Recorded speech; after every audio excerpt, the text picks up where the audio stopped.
Our objectives are clear. First, we're destroying Iran's missile capabilities, and you see that happening on an hourly basis.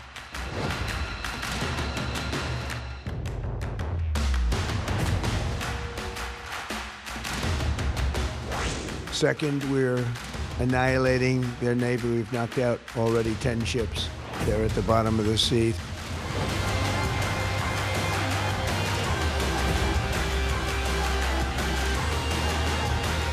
Can never obtain a nuclear weapon, and I said that from the beginning.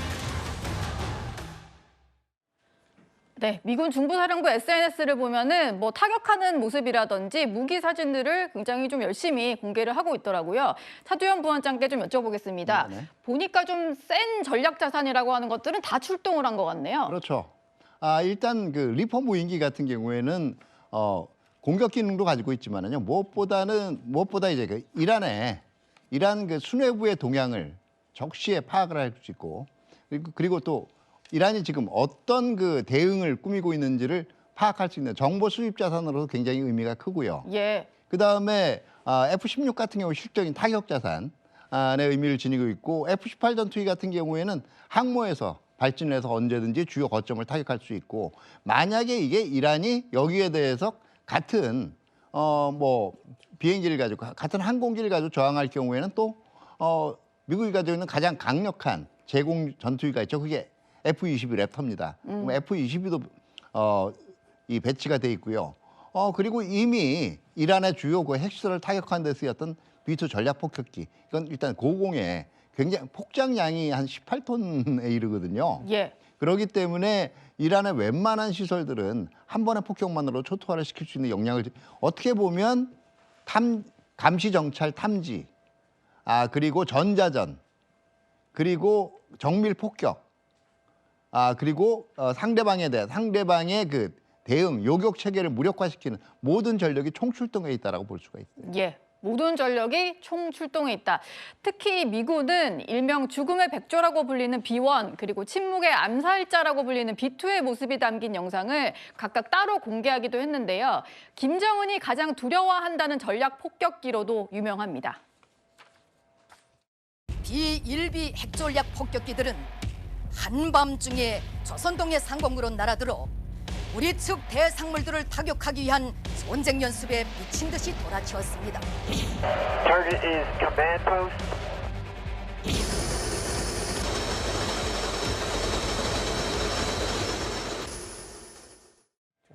네, 실제로 미국 공군에서는요, 2017년에 김정은의 주석궁 타격을 가정한 실전 같은 훈련을 진행했었는데 그때도 B1과 B2를 동원했다고 합니다.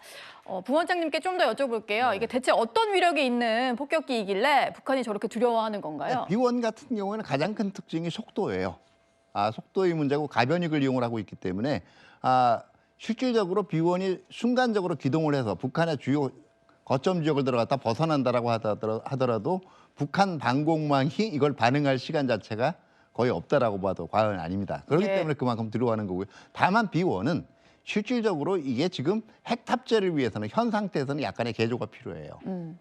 B2 같은 경우에는 뭐 언제든지 핵 투발이 가능한 상황이고요. B1처럼 속도가 빠르지는 않지만 레이더에 잡히지 않는다는 게 가장 큰 문제죠. 스텔스 기능이 있어서요. 그러니까 실적으로 B2가 그 이란 핵시설을 폭격을 할 때도 이 공격 징후 자체를 이란 내에서는 거의 탐지하지 못했다라는 거거든요. 다시 말해서 하나는 그 속도와 행동 반경을 중심으로 상대를 제압을 할 수가 있고 다른 하나는 레이더에 포착되지 않는 보이지 않는 곳에서 기동을 시작하기 때문에 양쪽 다 모두 북한 입장에서 상당히 위협적으로 볼 수밖에 없는 거죠. 그리고 이번에 이란의 지하 벙커 핵심 시설을 무력화하는 데 쓰인 것도 B2라고 하던데 그건 어떤 기능을 통해서 무력화를 했던 건가요? 네, 결과적으로 지하 벙커 같은 경우에는 이거는 단순히 폭발력만 가지고 깨뜨릴 수 있는 게 아니고요. 흔히 우리가 벙커 버스터라고 얘기하죠. 이 중력과 속도를 이용을 해서 완전히 지상으로 뚫고 들어가는 지상 수십 미터를 뚫고 들어가는 뚫고 들어가서 폭발하는 폭발력이 있어야 되거든요. 그런 벙커 버스터 폭탄 자체를 이 탑재할 수 있는 그 능력이 있기 때문에 예. 그만큼 지하 깊숙이 숨은 적에 대해서도 충분히 위협을 가할 수가 있는 거죠. 그러니까 이제 이란의 어떤 하메네이가 폭사되는 과정에서는 B2의 벙커버스터 기능이 좀 제 역할을 했다 이런 말씀이신데요. 박사님께도 좀 질문을 드릴게요.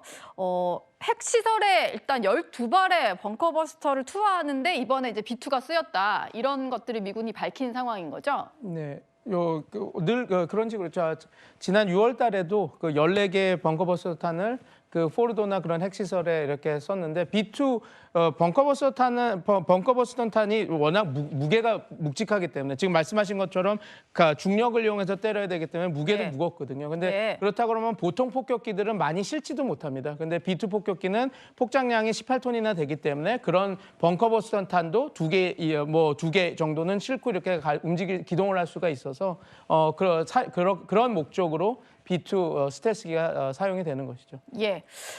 그리고 최근에 마두로 체포작전에서도 투입이 됐었던 이제 B1B 전략 폭격기도 활용이 됐다고 하는데 계속 B1, B1B, B2 이런 얘기를 해서 헷갈리실 수도 있을 것 같은데 전문가들 설명을 듣다 보니까 기능이 조금씩은 다른 것 같습니다. B1B 전략 폭격기 같은 경우에는요, 부원장님 어떤 네? 기능을 좀 쓰기 네, 일단 위해서 폭장량 자체는 B1이 B2보다 우세해요. 스텔스 기능은 없지만요. 예. 그리고 이게 폭탄 이외에도 순항 미사일 그러니까 다시 말해서 공대지 순항 미사일을 20기 이상 탑재할 수 있기 때문에 이 순항 미사일을 이용한 상대방의 주요 전략 거점의 타격 기능도 가지고 있거든요.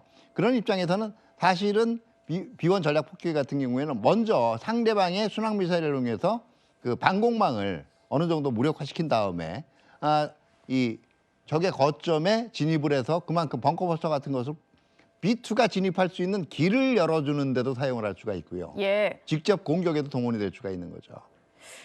미군이 또 AI를 활용해서 이번에 네. 작전을 했다 이런 얘기가 있는 것 같은데요. 박사님 이건 무슨 얘기인가요? AI 클로드를 또 활용을 했다고 하네요. 이제 다양한 전투 시뮬레이션 왜냐하면 여러 가지 변수가 있지 않습니까? 우리가 아무리 훈련을 하고 변수들을 해서 이렇게 계산을 하더라도 컴퓨터의 AI가 하는 그 머신러닝을 통한 그 변수들은 인간이 따라갈 수가 없으니까 그런 네. 학습을 통해서 좀 더 완벽한 그러니까 오차 없는 공격을 할 수 있게 이렇게 하는 것이죠. 이렇게 생각하시면 돼요. 우리가 어떤 목표를 타격을 할 때요. 예.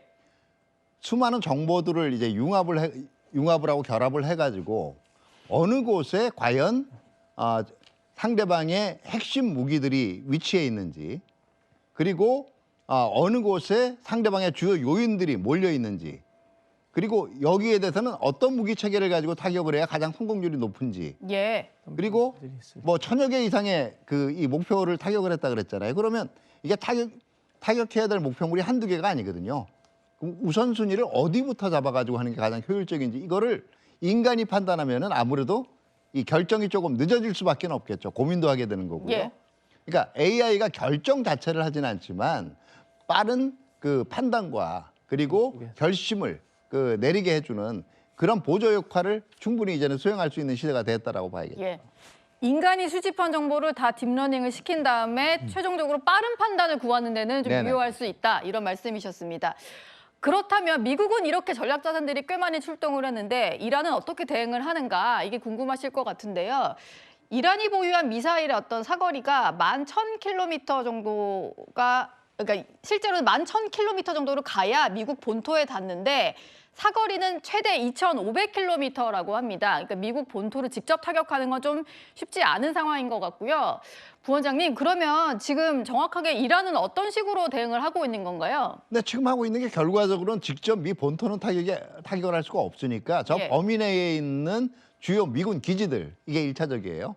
두 번째는 미국과 연관이 되어 있는 주로 이제 민간 산업 시설들까지. 그럼 결과적으로 미군이나 민간인들의 피해가 유발되게 되잖아요. 그러니까 미군이나 민간인 피해가 늘어나면 늘어날수록 예. 오히려 군사작전을 종료하라는 압력이 미국 국내 정치적인 압력이 생겨나게 되겠죠. 네. 이걸 노린다라고 봐야 되겠죠. 이란은 실제로 탄도미사일 정도로만 이제 방어를 할 수 있는 그런 상황인 걸까요? 그렇죠. 현재 아까도 말씀드렸지만 근데 저 미사일 자체는 제가 볼 때는 오히려 미사일 공격 능력은 네. 지금 이 최근 작전에서 군 수뇌부 자체가 거의 전멸을 하다시피 했기 때문에 오히려 저런 무기를 쓸 수 있는 역량은 지금 굉장히 내려갔다라고 봐야 돼요. 그러니까 지금 주로 자폭용 드론들을 활용을 하고 있다라고 봐야 되겠죠. 자폭용 드론을 그래서 활용 중이다. 이란 공습 얘기는 잠시 뒤에 또 다뤄보도록 하고요. 이제 오늘의 8위를 공개하겠습니다.